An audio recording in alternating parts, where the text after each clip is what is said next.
this. But he got Lamelo. Oh my goodness! Oh my goodness! He's fouled and will go to the line, all because of that fancy dribbling. That right there is a 6'7" point guard capable of handling the ball almost better than everyone else in the NBA. And it would be one thing if Lamelo Ball was just a good ball handler, but he's also a great passer, a great shooter. Oh, and above all, he might be the most entertaining player. I thought he was gonna say in good the looking, entire but like, yo, he wouldn't be wrong if he's being drawn now.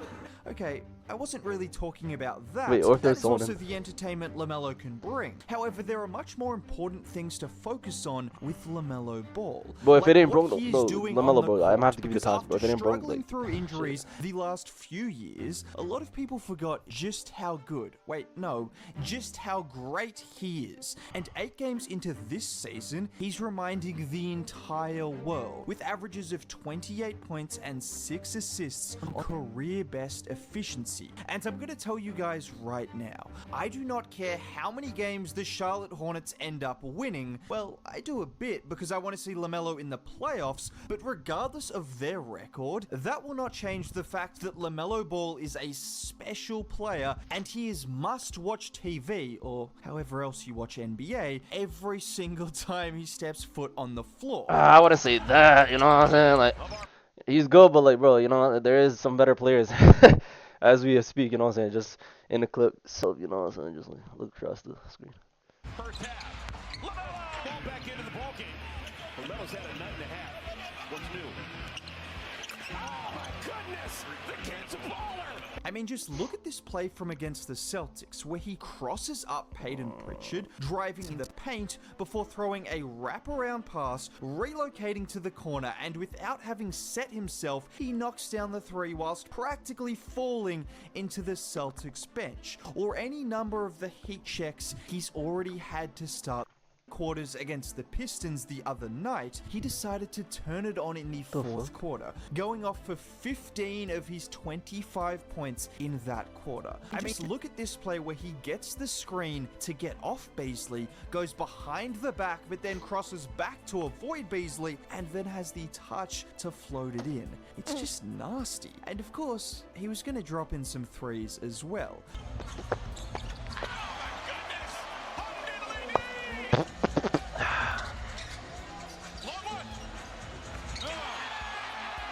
But it was this play that really stood out from that game. With a minute remaining and the Hornets down by 2, the Hornets set the screen to get Lamelo switched onto Isaiah Stewart. Like, bro, every time I see it, bro, don't make me And take what that pass you'll away, notice bro, with because, nah, Lamelo's you're... three-point shooting, which is quite unique, is he enjoys taking threes off balance. Lamelo will get the ball near the middle of the floor, and he will shuffle his feet side to side and take an off-balance 3 with one leg in the air, which if you were to see for the first time, you might think it's a fluke, but then he does it again, and again, and again, and you realize, oh no, Lamelo Ball is just one of the best shooters in the NBA, and can make threes that almost no one else would attempt. And he shoots from your chest, bro. Or what is the coach saying right now? What is this coach saying right now, bro? What is this coach saying? How coach saying right now? Best shooters in the NBA. Well, not only is he shooting just under 40% on nearly 12 attempts per game this season, but since his 2nd year in the league, he is 5th in 3-pointers made per game, only behind Donovan Mitchell, Damian Lillard, and, well, those 2 guys who I've heard are pretty good shooters. But the craziest part about his shooting so far this season is the fact he's making 48% of his pull-up threes. You heard that right. Just to put this into perspective, in 2016, when Steph Curry had one of the greatest seasons ever, he made 44% on less volume. Now, unless Lamelo plans on being quite literally the greatest pull-up shooter ever, I expect some aggression. Wait, bro, just wait, bro. Just wait. Like, bro, do I have to pull up bro, nigga, pull up shooter? Okay, I'm not even gonna say it's Jason Tatum. It's KD and then it's Jason Tatum, but still, like, you gotta name those 2 before you even name this nigga. And I don't think wait, he said currently, or let's check. Fact check real quick. Up shooter ever. Now, unless ever, he made 44% on had one of the right. Just to put this into perspective, in 2016, when Steph Curry had one of the greatest seasons ever, he made 44% on less volume. Now, unless Lamelo plans on being quite literally the greatest heard that. Oh. Volume. Now, unless Lamelo plans on being quite literally the greatest pull-up shooter ever, I expect some regression. But with his size, handle, and ability to create separation, plus the fact he can hit shots whilst off balance, I don't know if a bad pull-up three exists for him, because he's made those bad shots routine.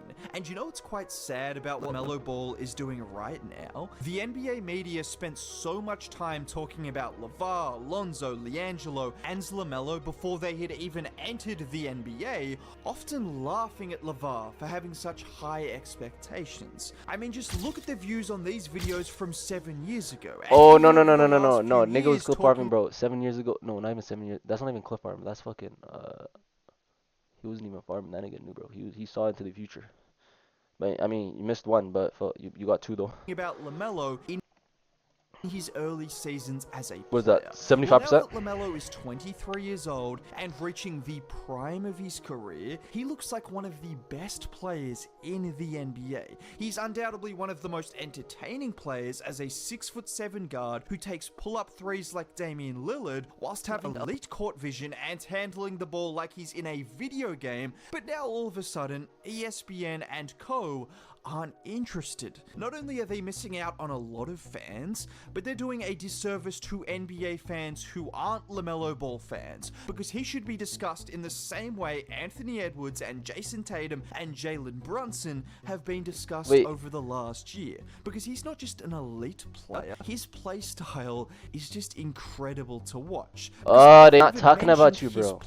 Remember when that was the most hyped aspect of his game? Entering the league, everyone knew he was an elite passer. The questions were over his shooting and scoring. Well, those questions feel a very, very long time ago, but with how great he's been as a scorer and shooter, I mean, yo, he can be on it, but like, who does he play some jaw-dropping plays as a passer. Just look at him here getting the screen from Green to get Brandon Miller, he's my guy too. He's like a young between his legs before going behind his back and throwing the over-the-shoulder pass to Green for a wide-open three.